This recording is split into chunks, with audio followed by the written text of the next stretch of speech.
Guys, so I already reviewed this movie earlier in the year first when it came out, and honestly, my thoughts on it haven't changed that much. I just wanted to go a little more in depth on certain things that I didn't talk about the last time. So yeah, let's get into John Wick Chapter 2.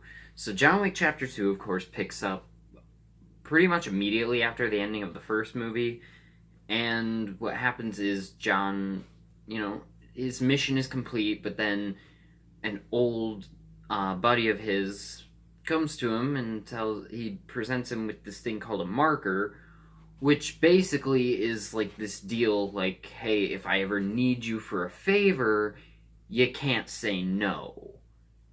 And so John is forced into the situation where he still just wants to retire, and he thought he was done after he got revenge because of the dog. But now he's back in again.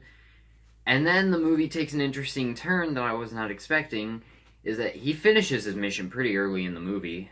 And then the rest of the movie is the fact that this guy is a double-crossing douchebag that, because the mission that he gave John, spoiler alert by the way, but the movie's been out for a while, so the mission he gives John is to kill his sister so he can take his sister's place at the high table, which is like this assassin government, I think. And so John kills his sister, and then he puts out he puts out a thing for John, for revenge for him killing his sister. So double crossing douchebag. But yeah, let's get into John Wick Chapter 2 a little bit more. So starting off with the cast, you have Keanu Reeves, who returns from his role in the first movie. And he's had quite a few movies in the past couple of years after the first John Wick. And then they announced this movie, and I was like, well, I mean, Keanu is doing quite a bit now, or is he doing it? And he was. And then they announced that Common was going to be in it, and I was like, okay, I'm kind of excited because I'm not a huge fan of Common, but the few things I've seen him in, I haven't hated him, so I was interested. And then they announced the rest of the cast and what it was going to be about and all this stuff, and then the trailers, and I was just really in. And I gotta say, Keanu Reeves gives an even better performance than in the first movie, and Common does an amazing job, actually. He plays a henchman, basically, but he actually has a character rather than just being a nameless, faceless henchman. He's actually an old friend of John's who is also on the hunt for him before he even, before everyone is even after him first, because he is protecting the person that John has to kill, so he goes after him because that's his job.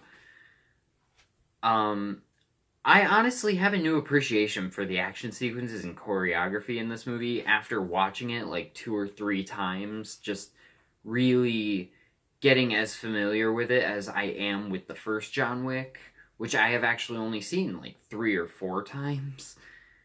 Yeah, this movie is still amazing.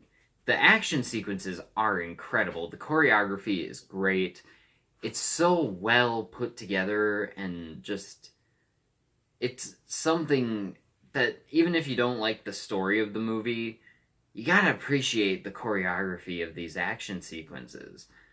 And the characters, I will say, besides John Wick and some of the other returning characters from the first movie, aren't very fleshed out or well developed, and which I guess is fine because most of the new characters are just side characters anyways that don't really matter all that much. But I mean, I do like how they have certain characters who weren't really fleshed out that well in the first movie, who now play a bigger part than they did before, and they do get a little bit more to do since the first movie. I like that. So they did expand on characters who in the previous movie didn't get as much development, but in doing that, the new characters suffer from the same problem that some of the side characters in the first one had. And there are definitely wasted actors in here. You have Lawrence Fishburne and Ruby Rose in this movie, who I've seen a lot of Lawrence Fishburne movies. He's a great actor. Ruby Rose I have not seen in anything. I believe she's in the show Orange is the New Black, and I've heard she's really good. And so I'm not familiar with her work, but I mean, she was okay in this movie. She just didn't do anything. She's deaf, or I mean, not deaf, but she's mute. She speaks in sign language. She doesn't really do anything.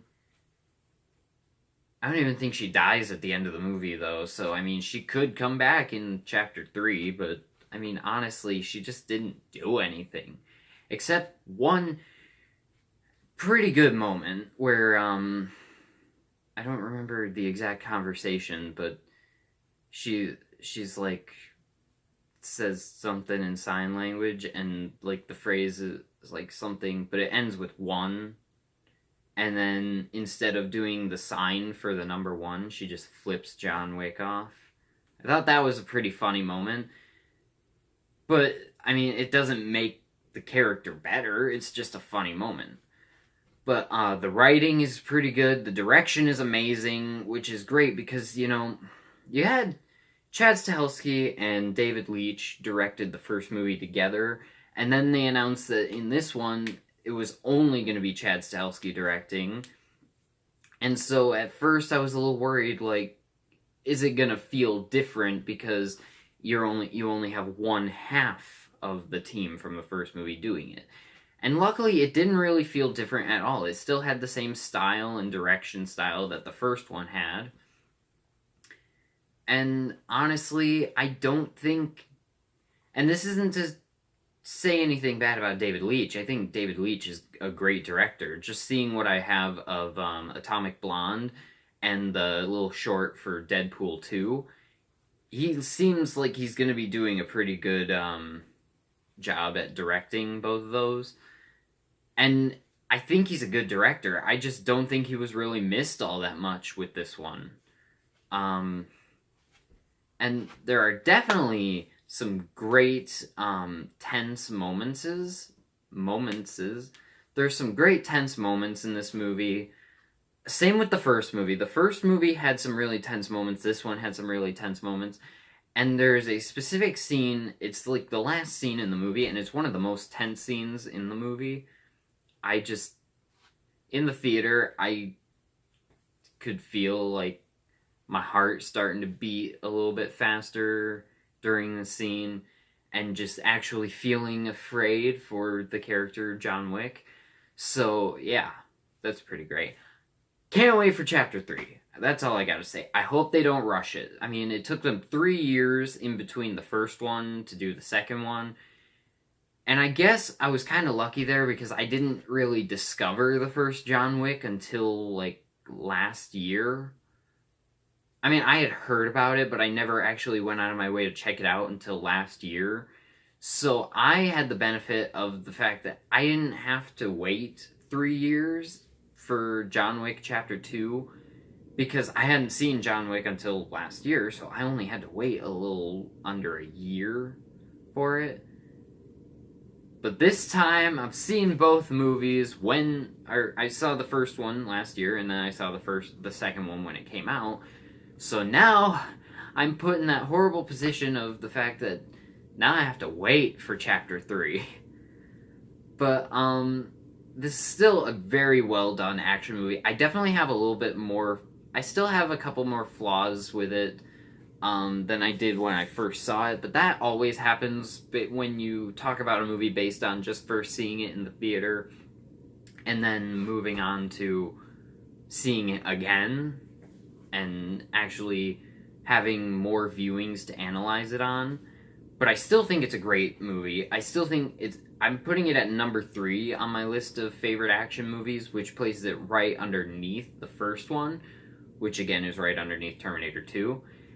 I don't think this movie is better than the first one. I still think the first one is great, but part of that is just the magic of the fact that this is not something that we expected to be amazing in the first place. Like, when I first heard about John Wick back in 2014, I was like, oh, this looks like it could be another dumb, kind of fun Expendables type movie, I guess. And it ended up being my second favorite action movie of all time, seeing it 2 years later. And so there is a bit of a magic to that, of that a lot of people didn't expect it to be that good, and it ended up being amazing. So this movie had a lot more hype surrounding it because of how good the first one was. And it definitely did live up to my expectations.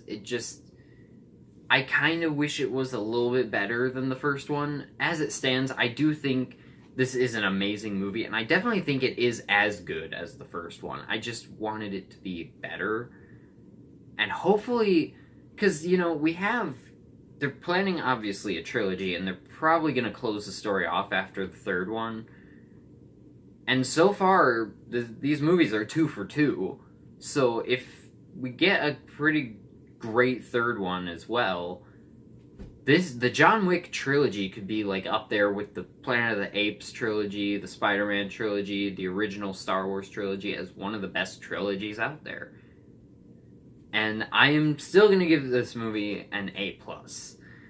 Thank you guys for watching this video. Let me know in the comments what you think of John Wick Chapter 2, and if your thoughts on it have changed since it came out in the theater. Thank you guys for watching, and I'll talk to you in the next video. Bye.